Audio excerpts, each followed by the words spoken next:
తెలంగాణలో బీసీ రిజర్వేషన్ల బిల్లు ఆట ఫుల్ స్వింగ్ లో ఉంది. బీసీ బిల్లు పేరుతో పార్టీలు బంతట ఆడుతున్నాయి. బాల్ ఎవరు కొడితే ఎవరి కోర్టులోకి వెళ్తుందో ప్రజలకు తెలియడం లేదు. ఇప్పుడు మాత్రం బీజేపీ వర్సెస్ కాంగ్రెస్ గా మారింది. బీసీ బిల్లు ఆర్డినెన్స్ రాజ్భవన్ కు చేరుకున్న తర్వాత పరిణామాలు వేగంగా మారిపోతున్నాయి. ఎక్కడ బీసీ రిజర్వేషన్లపై ఆశలు లేక పోవడంతో బాల్ను బీజేపీ కోర్టులోకి పడేసేందుకు సీఎం రేవంత్ రెడ్డి ప్లాన్ చేసినట్టు తెలుస్తోంది. అందులో భాగంగానే ఇప్పటికే బీసీ రిజర్వేషన్ ఆర్డినెన్స్ కు కేబినెట్ ఆమోదం తెలిపింది. బిల్లు ముసాయిదా ఆర్డినెన్స్ ను రాజ్భవన్ కు పంపారు. ఇప్పటి వరకు దానికి గవర్నర్ ఆమోదం ముద్ర వేయలేదు, తిరస్కరించలేదు. అంతేకాదు బీజేపీని కాదని గవర్నర్ కూడా ముందుకు వెళ్లారన్న సమాచారం అందుతోంది.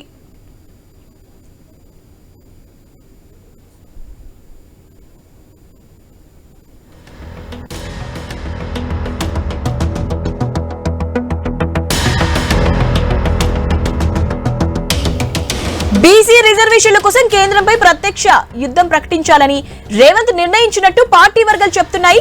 అందులో భాగంగానే ప్రధాని మోదీ అపాయింట్మెంట్ కూడా కోరినట్టు తెలిసింది.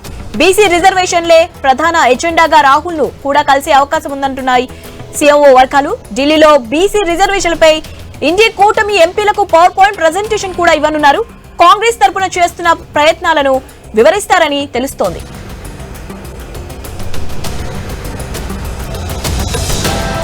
ప్రస్తుతం పార్లమెంటు సమావేశాలు జరుగుతుండగా అన్ని పార్టీల దృష్టికి తీసుకెళ్లాలని ప్రయత్నిస్తున్నారు సీఎం. అందులోనూ ఉభయ సభల్లో 3/2 మెజారిటీతో ఆమోదం పొందితేనే రాజ్యాంగంలోని 9వ షెడ్యూల్లో చేర్చేందుకు అవకాశం ఉంది. అప్పుడే రిజర్వేషన్లకు రాజ్యాంగ పరంగా రక్షణ ఉంటుంది. రిజర్వేషన్లను 50% మించవద్దని సుప్రీంకోర్టు పలు కేసుల్లో తీర్పులు చెప్పింది. ప్రత్యేక పరిస్థితుల్లో మాత్రమే 50%కి మించిన ఇబ్బంది లేదనే ఒక వెసులుబాటును కల్పించింది. దీంతో తెలంగాణ అసెంబ్లీలో ఆమోదించిన బిల్లుల పార్లమెంట్ లో ప్రవేశపెట్టాలని ప్రధాని మోదీని సీఎం కోరుకున్నారని వినికిడి. మోదీ అపాయింట్మెంట్ దొరికితే బీసీలకు రిజర్వేషన్ బిల్లు అంశంపై చర్చిస్తారని తెలుస్తోంది.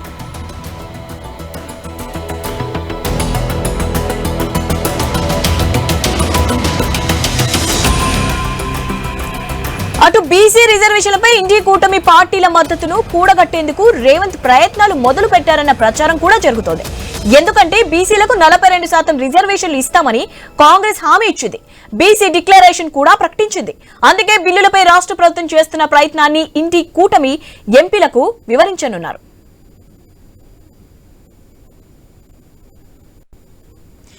బీజేపీ వాదన మాత్రం మరోలా ఉంది. ముస్లింలను బీసీ జాబితా నుంచి తొలగిస్తేనే బిల్లును ఆమోదిస్తామని ఆఫర్ చేసింది. బీసీల జనాభా 46% ఉంటుంది. బీసీలో 10% ముస్లింల జనాభా కలపడాన్ని బీజేపీ మొదటి నుంచి వ్యతిరేకిస్తోంది. 42% రిజర్వేషన్లు బీసీలకు దక్కాలనేది తమ పార్టీ డిమాండ్ అని కేంద్ర మంత్రి బండి సంజయ్ ప్రకటించారు. బీజేపీ తెలంగాణ చీఫ్ కూడా అదే మాట అన్నారు. ఈ బిల్లు ద్వారా రాష్ట్రంలో 51% ఉన్న బీసీల జనాభాకు 32% రిజర్వేషన్లు ఇస్తున్నారు. 12% ఉన్న ముస్లింలకు 100% రిజర్వేషన్లు అమలు చేయాలని భావిస్తున్నారనేది బీజేపీ ఆరోపణ.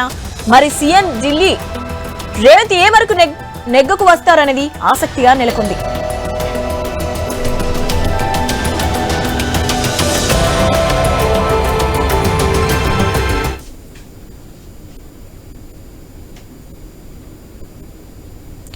దీనిపై మరిన్ని అప్డేట్స్ తెలుసుకుందాం. మా ఇన్పుట్ ఎడిటర్ శ్రీకాంత్ ఉన్నారు. Srikanth, over to you.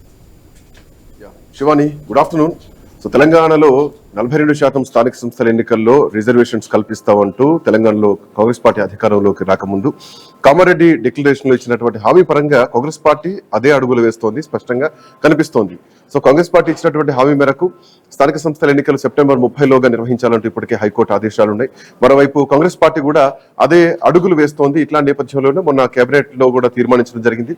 So ఈ బిల్ ఏదైతే ప్రవేశపెట్టడం జరిగిందో, సర్వే జరిగిన తర్వాత ఆ బిల్లును కేబినెట్ ఆమోదించింది, అసెంబ్లీ ఆమోదించింది, కేబినెట్ ఆమోదించింది. తీర్మానం జరిగిన తర్వాత దాన్ని ఆర్డినెన్స్ గా మార్చడం జరిగింది. ఆర్డినెన్స్ మార్చి గవర్నర్ దగ్గరికి వెళ్ళింది. సో ఇప్పుడు వాట్ నెక్స్ట్ అన్నది బీజేపీ కోర్టులో కాంగ్రెస్ పార్టీ వేసిందనే చెప్పాలి. ఎస్, ఆర్డినెన్స్ గవర్నర్ ఇప్పటివరకు ఆమోదించలేదు, దానిపైన రెస్పాండ్ అవ్వలేదు, దాన్ని అట్లే హోల్డ్ లో పెట్టడం జరిగింది. ఇప్పటికే సుప్రీంకోర్టు ఒకనొక సందర్భంలో చెప్పడం జరిగింది, గవర్నర్లు కానీ రాష్ట్రపతి కానీ 3 నెలలకు మించి, అంటే 90 రోజులకు మించి వాళ్ళ దగ్గరికి వచ్చినటువంటి ఫైల్స్ ని బిల్స్ ని ఉంచకూడదంటూ కూడా ఇచ్చింది. సో ఆ విషయంలో ధన్కడ్ కూడా సుప్రీంకోర్టు పైన గతంలో చాలా సీరియస్ గా రెస్పాండ్ అయ్యారు. సుప్రీంకోర్టు ఈజ్ నాట్ సుప్రీం అంటూ కూడా. సరే, ఈ అంశం అట్లా ఉంటే కనుక గవర్నర్ ఇస్ నథింగ్ బట్ బీజేపీకి చెందినటువంటి మనిషి అని చెప్పడంలో ఎట్లాంటి సందేహం లేదు. సో ప్రస్తుతానికి తెలంగాణ రాష్ట్రంలో కూడా అట్లాంటి పరిస్థితి ఉంది. ఆర్డినెన్స్ గవర్నర్ రాజ్భవన్ కు చేరుకుంది. ప్రస్తుతానికైతే అది హోల్డ్ లో ఉంది. సో ఇప్పుడు ఏం జరగబోతోంది? రేవంత్ రెడ్డి ఢిల్లీకి ఇందాకనే బయలుదేరారు. సో ప్రధానమంత్రి నరేంద్ర మోడీని కూడా ఆయన అపాయింట్మెంట్ కోరబోతున్నారు. మోడీని కలిసి ఈ బిల్లును పార్లమెంట్ లో ప్రవేశపెట్టాలంటూ కూడా ఆయన విజ్ఞప్తి చేయబోతున్నారు. బీసీ రిజర్వేషన్ బిల్లును అంగీకరించాలి, పార్లమెంట్ లో దీనిపైన చర్చించాలి, బిల్లు పాస్ చేయాలంటూ కూడా ఆయన కోరబోతున్నారు. సో ఇట్లాంటి నేపథ్యంలో అక్కడటువంటి మిగతా ఇండియా అలయన్స్ లో ఉన్నటువంటి కూటమిలో ఉన్నటువంటి ఎంపీలతో కూడా రేవంత్ రెడ్డి ఈ అంశంపైన మాట్లాడబోతున్నారు. మరోవైపు రేపు మల్లికార్జున ఖర్గేతో పాటు కాంగ్రెస్ పార్టీకి చెందినటువంటి దేశవ్యాప్తంగా ఉన్నటువంటి ఎంపీలు ఎవరైతే ఉన్నారో, ప్రస్తుతానికి వర్షాకాల సమావేశాలు నడుస్తున్నటువంటి సందర్భంగా ఆ ఎంపీలందరికీ కూడా రేపు సాయంత్రం పవర్ పాయింట్ ప్రెజెంటేషన్ ఇవ్వబోతున్నారు. తెలంగాణలో కులగణన ఎట్లా చేశాం, సో రిజర్వేషన్ల పరిస్థితి ఏంటి, సో దీన్ని ఎట్లా ఆర్డినెన్స్ కింద ఎట్లా మార్చడం జరిగింది, ఆ బిల్లు ఎట్లా పాస్ చేసాం, పూర్తిగా పవర్ పాయింట్ ప్రెజెంటేషన్ తెలంగాణకు సంబంధించి ఇవ్వబోతున్నారు రేపు పవర్ పాయింట్ ప్రెజెంటేషన్ లో. సో ఇట్లా నేపథ్యంలో పార్లమెంట్ లో ఒత్తిడి తీసుకురావడానికి, విపక్ష ఎంపీలందరినీ కూడా కూడగట్టడానికి, సో ఈ పార్లమెంట్ సమావేశాలను ఒక కేంద్రంగా వాడుకుంటోంది తెలంగాణ. వాడుకునేటువంటి ప్రయత్నంలో ముందడుగు వేస్తోంది తెలంగాణ. అయితే బీజేపీ ఏం చేస్తుంది? ఓవైపు బీజేపీ ఇప్పటికే డిక్లేర్ చేసేసింది, ముస్లింలను హిందువుల్లో బీసీల్లో కలపడం అబ్జెక్షన్ చేస్తున్నాం, అది తీసేయండి, ఖచ్చితంగా మేము దానికి మద్దతు ఇస్తామంటూ కూడా ఇప్పటికే తెలంగాణ బీజేపీ కూడా దీనిపైన కామెంట్ చేయడం జరిగింది. సో ఇట్లా నేపథ్యంలో ఈ బిల్లు ఇక్కడే ఉంటుంది, ఆర్డినెన్స్ గవర్నర్ దగ్గర అని చెప్పకనే చెప్పు. But what next? Congress party దగ్గర ఉన్నటువంటి నెక్స్ట్ అస్త్రం ఏంటి? సో స్థానిక సంస్థల ఎన్నికల్లో కాంగ్రెస్ పార్టీ తీసినటువంటి బ్రహ్మాస్త్రమే ఈ బీసీ రిజర్వేషన్, 42% రిజర్వేషన్. సో అది ఇప్పుడు బీజేపీ కోర్టులో ఉంది. గవర్నర్ దగ్గర ఆర్డినెన్స్ పోయి ఉంది. సో గవర్నర్ దాన్ని హోల్డ్ లో పెట్టడం జరిగింది. రైట్, దీనిపైన మా కరెస్పాండెంట్ స్వామి పూర్తి వివరాలు అందించడానికి అందుబాటులో ఉన్నారు. స్వామి, గుడ్ ఆఫ్టర్నూన్. స్వామి, సో రాష్ట్రంలో అఫ్ కోర్స్ వాతావరణం కొంత చల్లగా ఉన్నా కానీ పొలిటికల్ హీట్ మాత్రం పెరుగుతుంది, ఢిల్లీకి చేరుకుంది. ఇప్పటికే అటు బీజేపీ విషయంలో మనం చూస్తున్నాం ఢిల్లీకి చేరుకున్న పంచాయతీలు. But coming to the main important thing in Telangana, 42% reservation local body elections లో. సో ఢిల్లీకి ముఖ్యమంత్రి ఇందాక బయలుదేరి వెళ్ళడం జరిగింది. సో ఎట్లా ఉండబోతున్నాయి, ఎట్లాంటి అప్డేట్స్ మనం ఎక్స్పెక్ట్ చేయొచ్చు స్వామి? అంటే శ్రీకాంత్, బీసీ రిజర్వేషన్ల పైన కాంగ్రెస్ పార్టీ వేసినటువంటి ఏదైతే మాస్టర్ ప్లాన్ ఉందో, ఏదైతే కామారెడ్డి డిక్లరేషన్ ప్రకారం దీన్ని ఖచ్చితంగా ఒకవైపు సాధించాలన్న లక్ష్యంతో బీసీ సంఘాలు ఒకవైపు ప్రభుత్వం పైన ఒత్తిడి చేస్తున్నాయి. ప్రభుత్వం కూడా లోకల్ బాడీ ఎలక్షన్స్ లో బీసీలకు 42% రిజర్వేషన్ ఇచ్చినాకనే వెళ్ళాలని చెప్పేసి చెప్పిందో దాన్ని అమలు చేయడం కోసం ఇప్పటికే ఆర్డినెన్స్ ఇచ్చింది. ఈ ఆర్డినెన్స్ గవర్నర్ వద్ద ఉన్నది. ఇప్పుడు లీగల్ ఒపీనియన్ కూడా గవర్నర్ కోరినట్టు తెలుస్తుంది. అడ్వకేట్ జనరల్ దీనికి సంబంధించిన విషయంలో ప్రభుత్వానికి ఒక స్పష్టమైనటువంటి ఒక సలహా ఇచ్చినట్టు కూడా మనకు సమాచారం అందుతుంది. ఒకవైపు మధ్యప్రదేశ్ లాంటి రాష్ట్రాల్లో 34% బీసీ రిజర్వేషన్ లో అమలు చేస్తూ ఉన్నారు. దీనికి సంబంధించి ట్రిపుల్ టెస్ట్ పాస్ కావాలి. ట్రిపుల్ టెస్ట్ ప్రధానంగా దీనికి సంబంధించిన విషయంలో ఒకవైపు ఇటు ప్రత్యేక సంబంధించిన బీసీ కమిషన్ ఏర్పాటు చేయడం, దాని ద్వారా తీసుకోవడం, దాని తర్వాత 50% తేలింది అమలు చేసి చూపించారు. అలాంటి కొన్ని రాష్ట్రాల ఉదాహరణలు తీసుకొని తెలంగాణ ప్రభుత్వానికి చెప్పారు, ఆయా సెగ్మెంట్ ను ఆధారంగా చేసుకొని ఆ సెగ్మెంట్ వారిగానే రిజర్వేషన్ చేయాల్సి ఉంటుంది. మిగతా విద్యా ఉద్యోగులు లాగా 10% ఎస్టీలకు, 15% ఎస్టీలకు, మిగతా బీసీలకు ఇక్కడ ఖచ్చితంగా పూర్తిగా ఒక్కొక్క సెగ్మెంట్ తీసుకొని చేయాల్సి ఉంటుందని కూడా చేసి చూపారు. అలాంటి ఉదాహరణ జనరల్ రాష్ట్ర ప్రభుత్వం చెప్పినట్టు ఈ పునరుద్ధరణ సంబంధించిన విషయంలో సీఎం రేవంత్ రెడ్డి కూడా ఒక పవర్ ప్రెజెంటేషన్ ద్వారా ఏ విధంగా ఈ దేశానికి ఏ విధంగా రోల్ మోడల్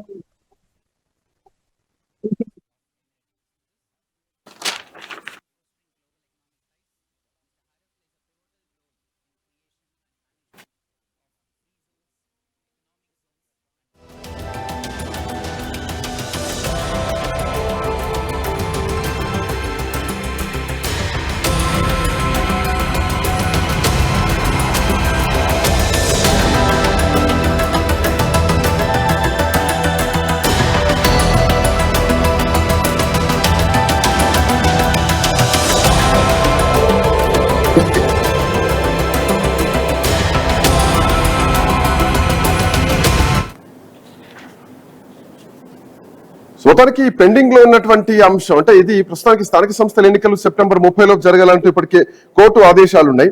మరోవైపు ఈ ఆర్డినెన్స్ ఎట్లా ఉంటుంది, 9వ షెడ్యూల్లో చేర్చడానికి ఉండాల్సినటువంటి ఆ దారులు ఏంటి, ఇవన్నీ కూడా ప్రస్తుతానికి ఒక భారీ చర్చ మాత్రం తెలంగాణ నుంచే వస్తోంది. సో రేపు పొద్దున అఫ్కోర్స్ కాంగ్రెస్ పార్టీ మొదటి నుంచి చెప్తోంది 2024 లోక్సభ ఎన్నికల సమయంలో కూడా కాంగ్రెస్ పార్టీ అధికారంలోకి వస్తే కులగణన చేస్తామంటూ. బట్ మొన్న ఆపరేషన్ సింధూర్ జరుగుతున్నటువంటి టైంలో ఒక రకంగా విపక్షానికి బెండ్ అయ్యి భారతీయ జనతా పార్టీ ప్రభుత్వం జనగణనతో పాటు కులగణన కూడా చేస్తాం 2026-27 2 దశలుగా చేస్తామంటూ చెప్పడం జరిగింది. అయితే స్వామి ఇక్కడ ఇంకొక అంశం, 9వ షెడ్యూల్లో చేర్చడం సాధ్యమవుతుందా? రాజ్యాంగ సవరణ ద్వారా 9వ షెడ్యూల్లో చేరిస్తే తెలంగాణకు కొంత అఫ్కోర్స్ మేలు జరుగుతుంది. తమిళనాడు లాంటి ఫార్ములా తెలంగాణలో పాటించాల్సినటువంటి అవసరం ఉంది, పాటించాలంటూ కూడా మాట్లాడుతున్నారు. బట్ తమిళనాడు పరిస్థితులు వేరు. ఒక 30 ఏళ్ల రాజకీయ సుదీర్ఘ పోరాటం. అండ్ తమిళనాడులో ఇప్పటికి కూడా రిజర్వేషన్లు అమలవుతున్నా కానీ ఇంకా న్యాయ సమీక్షలోనే ఉన్నాయి, పూర్తిగా అది ఇంకా అమల్లోకి రాలేదు. రేపొద్దున కోర్టు ఏం తీర్పు చెప్పినా కానీ అది మళ్ళీ బ్యాక్ స్టెప్ తీసుకునేటువంటి అవకాశం లేదు. బట్ కోర్టు తీర్పు వచ్చినంత వరకు రిజర్వేషన్స్ అమలు చేసుకుంటామంటూ ఇప్పటికే తమిళనాడు చెప్తున్నటువంటి పరిస్థితి. సో అట్లాంటి పరిస్థితి తెలంగాణలో వచ్చే అవకాశం ఉందా? 9వ షెడ్యూల్లోకి ఏమైనా చేర్చే ఛాన్సెస్ ఏమైనా కనిపిస్తున్నాయా?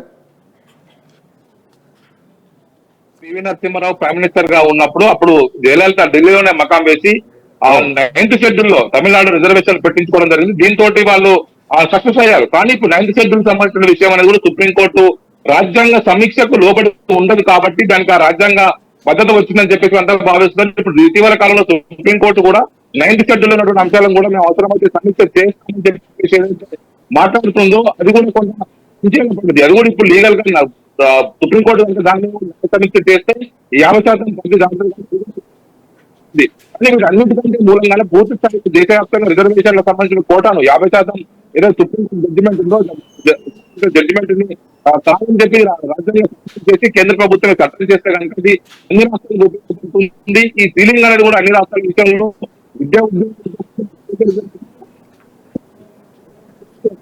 రాష్ట్రాలు కొంత స్వేచ్ఛ ఉన్నప్పుడు కూడా రాజ్యాంగ పద్ధతులు దానికి అనుగుణంగానే పనిచేస్తూ ఇప్పటికీ వెళ్తూ ఉన్నారు. ఇప్పుడు రాష్ట్ర ప్రభుత్వం కూడా దాన్ని అనుసరించి ఇప్పుడు జరిగింది. రాష్ట్రానికి ఉన్నటువంటి స్వామి కొంచెం నెట్వర్క్ ఇష్యూ ఉన్నట్టుంది, మీ వాయిస్ లో నెట్వర్క్ ఇష్యూ ఉన్నట్టుంది, some signal issues are there. Swamy మా దగ్గరికి మళ్ళీ వస్తాం, మళ్ళీ కాంటాక్ట్ అవుతాం. బిఫోర్ దట్ మొత్తానికి అంటే తెలంగాణలో 42% రిజర్వేషన్ అమలు చేయడానికి ప్రస్తుతానికి కేంద్రం కోర్టులో ఉంది. ప్రధానమంత్రి మోడీని కూడా అడుగుతాం. సో కేంద్ర నిర్ణయం ఏంటో తెలుసుకుంటాం అని ఈరోజు బీజేపీ కోర్టులో 42% రిజర్వేషన్ల బాల్ కాంగ్రెస్ పార్టీ ప్రభుత్వం వేసింది. ఎస్, కామారెడ్డి కాంగ్రెస్ పార్టీ ఇచ్చినటువంటి 5 డిక్లరేషన్లు కామారెడ్డి డిక్లరేషన్ ప్రధానమైనటువంటి అంశం అని చెప్పాలి. బీసీ డిక్లరేషన్ 42% స్థానిక సంస్థల ఎన్నికల్లో అవకాశం కల్పిస్తామని చెప్పేసి. నిజానికి వాస్తవానికి బీసీలకు చట్టసభల్లో రిజర్వేషన్ లేవు. సో వాటి కోసమే ఈ ఫైట్ మొత్తం కూడా. అప్పుడు ఎన్టీఆర్ నప్పుడు 34% స్థానిక సంస్థల్లో 1994లో ఉమ్మడి ఆంధ్రప్రదేశ్ లో ఆయన ప్రవేశపెట్టడం జరిగింది. ఆ తర్వాత ఈ మధ్యకాలంలో కేసీఆర్ అధికారంలోకి వచ్చిన తర్వాత దాన్ని కాస్త 23% పడిపోవడం జరిగింది. సో ఇప్పుడు ఆ మిగతా ఉన్నటువంటి రిజర్వేషన్లు కాపాడుకోవడం సాధ్యమైన దీంట్లో అఫ్కోర్స్ ఆల్మోస్ట్ ఎస్సీ ఎస్టీలకు జనాభా ప్రకారం రిజర్వేషన్లు ఉన్నా కానీ బీసీలకు మాత్రం ఇంతవరకు జనాభా ప్రకారంగా రిజర్వేషన్ లేవు. జస్ట్ ఉన్నాయి రిజర్వేషన్లు అంతేగాని ఎవరికి ఎంత అన్నటువంటి లెక్క లేకపోవడం. మళ్ళీ ఈ మధ్య కాలంలో మనం చూస్తూనే ఉన్నాం, ఈడబ్ల్యూఎస్ రిజర్వేషన్ వచ్చిన తర్వాత ఇంకా బీసీలకు అన్యాయం జరుగుతోంది. సో అది బోను మళ్ళీ ఇప్పుడు భారతీయ జనతా పార్టీ చెప్పేది ఏంటంటే ముస్లింలను కూడా మళ్ళీ బీసీలో కలిపితే ఇది బీసీలకు నష్టం అని చెప్పేసి భారతీయ జనతా పార్టీ చేస్తోంది. సో ఆ కోణంలో దీన్ని యాక్సెప్ట్ చేసే పరిస్థితి మాత్రం కనిపించడం లేదు. సో ఇప్పుడు మేము తెలంగాణలో కులగణన చేసినాం, సర్వే చేసినాం, ఆ బిల్లు కాపీని అసెంబ్లీలో ఆమోదించుకున్నాం, కేబినెట్ లో తీర్మానం చేసుకున్నాం, దాన్ని ఆర్డినెన్స్ గా గవర్నర్ దగ్గరికి పంపించడం జరిగింది, ఆర్డినెన్స్ గా మార్చి. సో ఇప్పుడు గవర్నర్ దగ్గర పెండింగ్ లో ఉంది. ఇదే అంశాన్ని దేశం మొత్తం కూడా చర్చించడానికి వర్షాకాల సమావేశాలు ప్రారంభమైనటువంటి సందర్భంగా సో మిగతా విపక్ష ఎంపీలు అందరితో కూడా 3/2 దీన్ని ఆమోద ముద్ర వేయించడానికి ప్రభుత్వం తెలంగాణ రాష్ట్రం అయితే ప్రయత్నం చేస్తోంది. దీంతో భాగంగానే అటు రేవంత్ రెడ్డితో పాటు భట్టి విక్రమార్క మిగతా మంత్రులు కూడా కేబినెట్ మంత్రులుగా తరలి ఢిల్లీకి ఇందాకే ప్రయాణమయ్యారు. సో ఈ రోజు ఢిల్లీ ప్రధానమంత్రి మోడీని అపాయింట్మెంట్ అడిగేటువంటి పరిస్థితులు కనిపిస్తున్నాయి.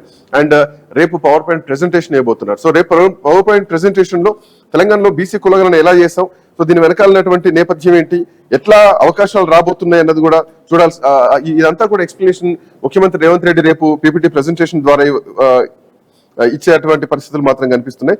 అయితే పంచాయత్ చట్టం 2018 ప్రకారం చూస్తే గనక అన్ని రిజర్వేషన్లు కలుపుకొని 50% లోబడి ఉండాలి అన్నది సుప్రీంకోర్టు ఇచ్చినటువంటి గైడ్ లైన్. సో ఇప్పుడు తమిళనాడు చూసుకుంటే కనుక అది దాటి 69% ఉంది. బట్ దాటి 69% ఉంది. అయినా ఇది ఇంకా కోర్టులోనే కేసు నడుస్తుంది. బట్ రిజర్వేషన్ మాత్రం ప్రస్తుతానికి అక్కడ అమల్లో ఉన్నాయి. సో కోర్టు తీర్పు ఎప్పుడు వస్తుంది ఏంటి అనేది డిపెండ్స్ ఆన్. బట్ ఇప్పుడు అట్లాంటి పరిస్థితి తెలంగాణలో వర్కౌట్ అవుతుందా? తమిళనాడు 30 ఏళ్ల పోరాటం వేరు, ఏ కులంలో ఎంతమంది జనాభా ఉన్నారు అన్నది అక్కడ పూర్తిగా కూలంకషంగా ఎక్స్ప్లెయిన్ చేయడం జరిగింది. బట్ తెలంగాణ కులగణన విషయంలో పూర్తి స్థాయిలో కులగణన జరగలేదు. ఇంకా కొన్ని ప్రాంతాల్లో కొంతమందిని కౌంట్ లోకి తీసుకోలేదన్నారు. రెండోసారి మళ్ళీ రీసర్వే కూడా చేస్తామన్నారు. ఆ సర్వేకి సంబంధించినటువంటి డీటెయిల్స్ కూడా పూర్తి స్థాయిలో బయటకు వచ్చినటువంటి పరిస్థితి లేదు. బట్ ఏదేమైనా కానీ ఇప్పుడు కాంగ్రెస్ పార్టీ దగ్గర ఉన్నటువంటి ఆప్షన్ ఇది, బిల్లును పార్లమెంట్ లో ప్రవేశపెట్టాలి, లోక్సభలో ప్రవేశపెట్టాలి, ఆ బిల్లు తీర్మానం చేసి దాన్ని చట్టంగా మార్చాలి అన్నది ప్రధానంగా కాంగ్రెస్ పార్టీ చేస్తున్నటువంటి డిమాండ్. అఫ్ కోర్స్ ఇంతవరకు 1930s తర్వాత 1930 తర్వాత దేశంలో ఇప్పటివరకు జరగలేదు బీసీలకు సంబంధించినటువంటి కులగణన. సో ఇప్పుడు తెలంగాణ రాష్ట్రంలో మొట్టమొదటిసారి జరిగినటువంటి క్రమంలో దీన్ని కేంద్ర ప్రభుత్వం ఎట్లా డీల్ చేయబోతోంది, కేంద్రం తెలంగాణకి ఏం సమాధానం చెప్పుద్ది అన్నది కూడా చూడాలి. రైట్, వరంగల్ నుంచి మా కరెస్పాండెంట్ ప్రశాంత్ అందుబాటులో ఉన్నారు. ప్రశాంత్, ముఖ్యమంత్రి ఢిల్లీ ప్రయాణాన్ని ఎట్లా చూడొచ్చు, ఎట్లాంటి పరిస్థితులు ఉండబోతున్నాయి? ఒక ఉత్కంఠమైనటువంటి వాతావరణం, అంటే బీజేపీ వర్సెస్ కాంగ్రెస్ లా. కాంగ్రెస్ పార్టీ మా పని అయిపోయింది, స్థానిక సంస్థల ఎన్నికల్లో మేము 42% రిజర్వేషన్ కల్పించడానికి సిద్ధంగా ఉన్నాం, ఈ బిల్లు మీ కోర్టులో వేసాం, సో ఆమోదిస్తారా లేదా ఈ రోజు పార్లమెంట్ లో ప్రశ్నలు వేయడానికి సిద్ధంగా ఉంది. అఫ్ కోర్స్ గతంలో 2017లో కూడా కేసీఆర్ ప్రభుత్వం ఉన్నప్పుడు బిల్లు పంపించడం జరిగింది. ఆ బిల్లుకి ఇప్పటికీ అతిగతి లేదు. సో ఈ బిల్లును ఎట్లా చూడొచ్చు? రేపు పార్టీ తరపున నిర్ణయాలు తీసుకునేదే ఫైనల్ గా అనిపించొస్తా, ఎట్లా చూడొచ్చు ప్రశాంత్? ఎస్ శ్రీకాంత్, తెలంగాణలో బీసీ రిజర్వేషన్ల పేరుతోనైతే పెద్ద హైడ్రామా కొనసాగుతున్న పరిస్థితి మనకు కనిపిస్తుంది. అయితే రాష్ట్ర ప్రభుత్వం, కాంగ్రెస్ గవర్నమెంట్ మేము బీసీలకు 42% రిజర్వేషన్లు ఇవ్వడానికి సిద్ధము, ప్రభుత్వం ఆర్డినెన్స్ తెస్తున్నామని చెప్పింది. అదే ఆర్డినెన్స్ కు సంబంధించి విధి విధానాలు ఖరారు అవుతున్నాయనేది అయితే సీఎం అటు మంత్రి మండలి చెప్తున్నారు. ఇప్పటికే మంత్రి మండలి ఆమోదం కూడా తెలిపింది. ఆర్డినెన్స్ పూర్తి రూపం దాల్చి గవర్నర్ చేతికి వెళ్లే వరకు కూడా మనకు పూర్తి సమాచారం అయితే బయటకు వచ్చే అవకాశం లేదు. అయితే ఆర్డినెన్స్ లో ఎలాంటి సెక్షన్స్ పొందుపరుస్తారు, వీళ్ళ యొక్క విధి విధానాలు ఏంటి అనేది అయితే పూర్తి స్థాయిలో ఒకసారి గవర్నర్ చేతికి వచ్చాక మిగతా విషయాలు బయటకు వస్తాయి. అయితే కాంగ్రెస్ పార్టీ మాత్రం మాకు చిత్తశుద్ధి ఉంది, మేము ఏదైతే ఎన్నికలకు ముందు కామారెడ్డి బీసీ డిక్లరేషన్ ఉందో ఆ బీసీ డిక్లరేషన్ ప్రకారం మేము ఇచ్చిన మాట ప్రకారం 42% బీసీలకు రిజర్వేషన్లు ఇవ్వడానికి ఆర్డినెన్స్ తెస్తాము, ఆర్డినెన్స్ రూపంలోనే స్థానిక సంస్థల ఎన్నికలలో బీసీలకు 42% ఇచ్చి బీసీలను రాజ్యాధికారంలో కూర్చోబెట్టే బాధ్యతను మేము తీసుకున్నామన్నట్టు సీఎం రేవంత్ రెడ్డి చెప్తున్నాడు. ఈ రోజు అదే విధంగా ఇటు కాంగ్రెస్ పార్లమెంట్ సభ్యులందరికీ కూడా ఒక పవర్ పాయింట్ ప్రెజెంటేషన్ కూడా ఇచ్చి ఇక్కడ జరిగిన కులగణన కావచ్చు, తెచ్చే ఆర్డినెన్స్ పైన అటు కాంగ్రెస్ ఎంపీలను అటు పార్లమెంట్ లో మద్దతు కూడగట్టే ఒక ప్రయత్నం అయితే మనకు కనిపిస్తుంది. కానీ ఇది ఎంతవరకు సఫలమవుతుంది అనేది అయితే ఒక చర్చ జరుగుతుంది శ్రీకాంత్. ఎందుకంటే 2017లో గతంలో మాజీ సీఎం కేసీఆర్ ఏదైతే ఒక చట్టం రూపంలో తెచ్చి 2 సభలు ఆమోదించినప్పటికీ కూడా ఆ యొక్క చట్టము కుదరదని చెప్పేసి కేంద్రం దాన్ని పక్కకు పెట్టిన ఘటన మనకు తెలుసు. ఎందుకు అనంటే ఇక్కడికే తెలంగాణలో ముఖ్యంగా ఏ రాష్ట్రంలో లేని విధంగా ఇక్కడ తెలంగాణలో బీసీలలో ముస్లింలను కలపడం అనేది ఖచ్చితంగా అటు రాజ్యాంగం ఒప్పుకోవడం లేదు. మతపాధిపతికన రిజర్వేషన్లు ఇవ్వడాన్ని అటు చట్టం కానీ ఇటు సుప్రీంకోర్టు కానీ అనేక సందర్భాలలో అనేక కేసులలో తీర్పులు ఇచ్చిన ఘటనలు ఖచ్చితంగా ఉన్నాయి. ఆ విషయాన్ని బీజేపీ పదే చెప్తుంది. బీసీలలో ముస్లింలను తొలగిస్తే ఇప్పుడున్న 42% నుంచి 10% వాళ్ళు పోతే కేవలం వచ్చేది 32%. పూర్తిగా బీసీలకు న్యాయం చేయాలి, బీసీలకు రిజర్వేషన్లు ఇచ్చే చిత్తశుద్ధి కాంగ్రెస్ పార్టీకి ఉంటే మీరు చేసిన కులగణనను వెంటనే రీసర్వే చేయండి, నిజమైన బీసీలను గుర్తించండి. ఆ నిజమైన బీసీలకు 42% ఇస్తే బీజేపీ మద్దతు ఇస్తుంది, కేంద్రంలో ఆమోదం తెలుపుతుంది అనేది అయితే ఇప్పటికే కేంద్ర మంత్రులు ఇటు కిషన్ రెడ్డి, ఇటు బండి సంజయ్, అదే విధంగా బీజేపీ రాష్ట్ర అధ్యక్షుడు రామచంద్రరావు కూడా చెప్తున్నాడు. అయితే ఏదైతే ముస్లింలను కలిపి బీసీలను మోసం చేస్తున్నారంటూ కూడా బీజేపీ పదే చెప్తుంది. ముస్లింలను కలపడం వల్ల బీసీలలో మతపాధికర రిజర్వేషన్లు ఇవ్వడం రాజ్యాంగం ఒప్పుకోదు, దానివల్ల బీసీలకు అన్యాయం జరిగే ప్రమాదం ఉంది. గత ప్రభుత్వం చేసిన తప్పిదమే కాంగ్రెస్ ప్రభుత్వం చేస్తుంది. దీని కారణంగా ఈ యొక్క ఆర్డినెన్స్ చెల్లే అవకాశం లేదనేది బీజేపీ చెప్తుంది. రాజ్యాంగ నిపుణులు కానీ రాజ్యాంగం చెప్తున్న సెక్షన్స్ కానీ అటు సుప్రీంకోర్టు అనేక సందర్భాలలో ఇచ్చిన తీర్పులను కానీ ఈ యొక్క ఉద్ఘటిస్తూ బీజేపీ పదే చెప్తుంది. కానీ తమిళనాడు తరహాలో మేము రిజర్వేషన్లు తెస్తామంటూ ఒక ఒంటెదు పోకడతోటి ప్రభుత్వం పోతున్నట్టయితే కనిపిస్తుంది. అయితే తమిళనాడు పోయే విషయంలో తమిళనాడు రాష్ట్రంలో అనేక సందర్భాలలో సుప్రీంకోర్టు చెప్పింది తమిళులకు ఇచ్చే రిజర్వేషన్లకు సంబంధించి కొన్ని ప్రత్యేక సెక్షన్లు రాజ్యాంగంలోనే పొందుపరిచారు. తమిళనాడు రాష్ట్రంలో తమిళుల యొక్క కొన్ని కేటగిరీస్ విషయంలో కానీ అక్కడ ఉండేటువంటి కొన్ని తెగలకు సంబంధించి కానీ ఆ రిజర్వేషన్లను ఇచ్చే అవకాశాన్ని కేవలం ఆ రాష్ట్రానికి మాత్రమే ప్రతిపాదిస్తూ కొన్ని చట్టాలు కూడా గతంలో కేంద్రాలు చేశాయి. దాని కారణంగా కేవలం అవి తమిళనాడు రాష్ట్రానికి వర్తిస్తాయి, అవి మిగతా దేశంలో ఏ రాష్ట్రాలకు వర్తించవనేది సుప్రీంకోర్టు ప్రత్యేకమైనటువంటి తీర్పుల రూపంలో అనేక గైడ్ లైన్స్ ఉన్నాయి. ఈ నేపథ్యంలో తెలంగాణ రాష్ట్రానికి అది వర్తించదు. 50% కేంద్రం 50% రిజర్వేషన్లు ఒప్పుకోవాలి అంటే బీసీలలో కలిపిన ముస్లింలను తొలగించి మత ప్రాతిపదికన కాకుండా బడుగు బలహీన వర్గాలకు ఇచ్చే స్పష్టమైన రిజర్వేషన్లను అందిస్తామని గనక క్లియర్ కట్ గా అటు కులగణనతో కూడినటువంటి రిపోర్ట్ ను అందిస్తే తప్ప దీనికి ఈ యొక్క పంచాయతీకి తెరపడే అవకాశం లేదు శ్రీకాంత్. ఎందుకంటే ముఖ్యంగా తెలంగాణలో ఇప్పుడు బలమైన అటు రాజకీయ పార్టీలుగా ఉన్నటువంటి 3 ప్రధాన పార్టీలలో అధికారంలో కాంగ్రెస్ పార్టీ ఉంది, ప్రధాన ప్రతిపక్షంగా బీఆర్ఎస్ ఉంది. బట్ ఇది కాంగ్రెస్ పార్టీకి ఒక వెపన్ లాగా మారే అవకాశం ఉందా ప్రశాంత్? ఎందుకంటే తెలంగాణలో మాత్రమే కులగణన చేసాం దేశం మొత్తం మీద, ఇది ఒక పైలట్ ప్రాజెక్ట్ లాగా అఫ్ కోర్స్ కామారెడ్డి డిక్లరేషన్ గానీ లేదంటే తెలంగాణలో జరిగినటువంటి కులగణన ఈ సర్వే గానీ ఇది కాంగ్రెస్ పార్టీ గానీ విపక్షాలు గానీ దీన్ని ఒక పైలట్ ప్రాజెక్ట్ ఆయుధంలాగా తీసుకొని పార్లమెంట్ లో ఏమైనా దీనిపైన చర్చ జరిగేటువంటి అవకాశం ఉందా?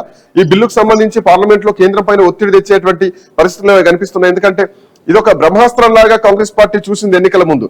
తెలంగాణ లాగానే, తెలంగాణ మోడల్ లాగానే రేపు పొద్దున దేశం అధికారంలోకి వస్తే మేము కులగణన చేస్తాం, రిజర్వేషన్లు అమలు చేస్తాం అంటూ కూడా రాహుల్ గాంధీ పదే ప్రకటించారు. మోరోవర్ ఏంటంటే ఎస్సీ వర్గీకరణ బిల్లు గానీ, ఈడబ్ల్యూఎస్ రిజర్వేషన్ గానీ, మహిళా రిజర్వేషన్ బిల్లు గానీ ఇవి ఆమోదం తెలిపినంత ఈజీగా తెలంగాణలో కులగణన బిల్లు ఆమోదం తెలిపేటువంటి పరిస్థితి ఉందా? సో ఇప్పటికే మీరు చెప్తున్నారు ఈ ఆర్డినెన్స్ చెల్లేటువంటి పరిస్థితి లేదు, గవర్నర్ దీనిపైన లీగల్ ఒపీనియన్ కోసం వెళ్తాం అని చెప్పి అన్నారు. సో ఇప్పట్లో అది మాత్రం కనిపించట్లేదు. మోరోవర్ ఏంటంటే ఒక స్థానిక సంస్థల ఎన్నికలు మాత్రమే కాదు, విద్యా ఉద్యోగాల్లో కూడా అవకాశం రావడమే ఈ 42% రిజర్వేషన్ ప్రధానమైనటువంటి ఇంకొక లక్ష్యం. సో నెక్స్ట్ ఏంటి? కాంగ్రెస్ పార్టీ ఇక సొంతంగా టికెట్లు ఇవ్వాల్సిందేనా, సొంతంగా అవకాశాలు ఇవ్వాల్సిందేనా? ఒకవేళ కాంగ్రెస్ పార్టీ అట్లా ఇస్తే గనక మిగతా పార్టీలు ఆ దారిలోకి వచ్చేటువంటి అవకాశాలు ఉంటాయా? ఎట్లా చూడొచ్చు ప్రశాంత్?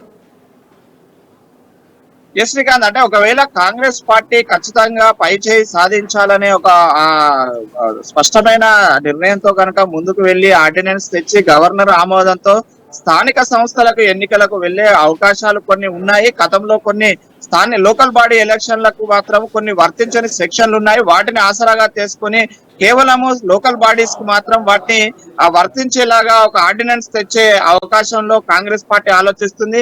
అయితే అటు ప్రతిపక్షాలు బీజేపీ బీఆర్ఎస్ చెప్పేటి 42% రిజర్వేషన్లు ఏవైతే బీసీలకు ఉన్నాయో అవి కేవలం స్థానిక సంస్థలకే కాకుండా రానున్న అన్ని అసెంబ్లీ పార్లమెంటు ఎన్నికలకు కూడా వర్తించేలాగా ప్రత్యేకమైన చట్టం చేయాలి. ఆ చట్టం గనక రూపం దాల్చాలి అంటే రానున్న ఆ ఎన్నికలకు సంబంధించి కూడా ముందస్తుగానే ఇప్పటి నుంచే ఒక ప్రిపరేషన్ అఖిల పక్షం ఆధ్వర్యంలో ఒక మీటింగ్ జరగాలి. అది కేంద్ర ప్రభుత్వం కావచ్చు, ఇటు రాజ్యాంగం చెప్తున్నటువంటి నిబంధనలు కావచ్చు, ఇటు సుప్రీంకోర్టు గైడ్ లైన్స్ మూడింటిని కూడా పరిగణలోకి తీసుకొని ఆర్డినెన్స్ చట్టం చేస్తే తప్ప ఇది ముందడుగు వేసే ప్రసక్తి లేదు. అయితే కేవలము స్థానిక సంస్థల ఎన్నికలలో పైచేయి సాధించడం కోసం ఆర్డినెన్స్ తెస్తే కేవలం అది స్థానిక సంస్థల ఎన్నికలకు మాత్రమే ఈ పూట గడిచే విధంగా మాత్రమే తెస్తున్నారు అనేది మాత్రం ఇప్పటికే బీఆర్ఎస్ బీజేపీలు స్పష్టంగా చెప్తున్నారు. కేవలం స్థానిక సంస్థల ఎన్నికల్లో ప్రజలను మభ్యపెట్టడానికి మాత్రమే ఈ యొక్క ఆర్డినెన్స్ పనికొస్తుంది. రానున్న రోజులలో అటు బీసీలకు తీరని అన్యాయం జరుగుతుంది ఇటు అనేది బీఆర్ఎస్ చెప్తుంది. మరోవైపు బీజేపీ కూడా స్పష్టంగా చెప్తుంది ముస్లింలను 10% ఇందులో కలపడం వల్ల బీసీలకు అన్యాయం జరుగుతుంది. ఇప్పుడున్న 27% అదనంగా కేవలం 5% మాత్రమే పెరుగుతుంది తప్ప 42% బీసీలకు అందడం లేదు. 10% ముస్లింలే తీసుకెళ్తే కేవలం బీసీలకు వచ్చేది 32%. అందులో ఆల్రెడీ ఇప్పటికి 27% బీసీలు ఆ రిజర్వేషన్లలో ఉన్నారు కాబట్టి కేవలం అదనంగా 5% రావడం కోసము బీసీలు అడుక్కునే పరిస్థితి లేదు.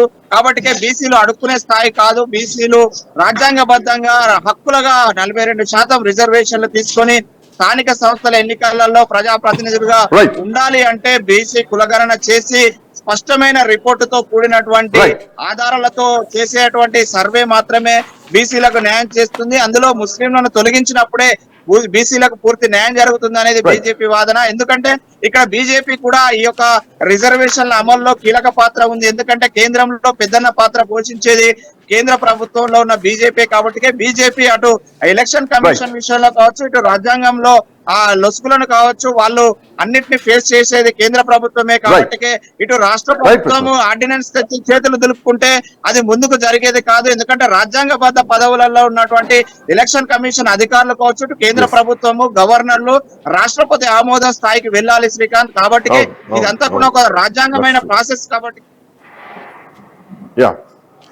Thank you Prashant, thanks for joining. Thank you Swamy. మొత్తానికి బీసీ రిజర్వేషన్ 42% స్థానిక సంస్థల ఎన్నికల్లో రిజర్వేషన్ కల్పించాలి అని చేసినటువంటి బిల్లు ఏదైతే ఉందో అది చట్టంగా మారాలంటూ కూడా ఆర్డినెన్స్ ఇప్పటికే జారీ చేశారు. ఆర్డినెన్స్ గవర్నర్ దగ్గర ఉంది. సో దీనికి సంబంధించి కేంద్రంపై కొట్లాడడానికి రేవంత్ రెడ్డి ముఖ్యమంత్రి, తెలంగాణ రాష్ట్ర ముఖ్యమంత్రి ఢిల్లీకి బయలుదేరి వెళ్ళారు. సో ఈ రోజు సాయంత్రం ప్రధానమంత్రి మోడీని కూడా కలచడానికి ట్రై చేస్తున్నారు, అపాయింట్మెంట్ కూడా కోరినట్టుగా తెలుస్తోంది. సో కేంద్రం ఎట్లా నిర్ణయం తీసుకుంటుంది, ఈసారి జరిగేటువంటి పార్లమెంట్ సమావేశంలో ఈ బిల్లును ఏమైనా చర్చలోకి తీసుకొస్తారా, బిల్లు పాస్ అయ్యేటువంటి అవకాశం ఉందా, గతంలో బిల్లు లాగానే ఈ బిల్లు కూడా అట్లే ఆగిపోతుందా, ఒకవేళ అదే జరిగితే కనుక తెలంగాణలో భారతీయ జనతా పార్టీ ఏం సమాధానం చెప్పుద్ది, అండ్ కాంగ్రెస్ పార్టీ 42% రిజర్వేషన్లు అమలు చేస్తామంటూ పార్టీ పరంగా నిర్ణయం తీసుకొని స్థానిక సంస్థల ఎన్నికలకు వెళ్తే మిగతా పార్టీలు ఏ ధోరణిలో ఉండబోతున్నాయి. That's all for now. Next updates continue అయితే కీప్ వాచింగ్ ఐ న్యూస్.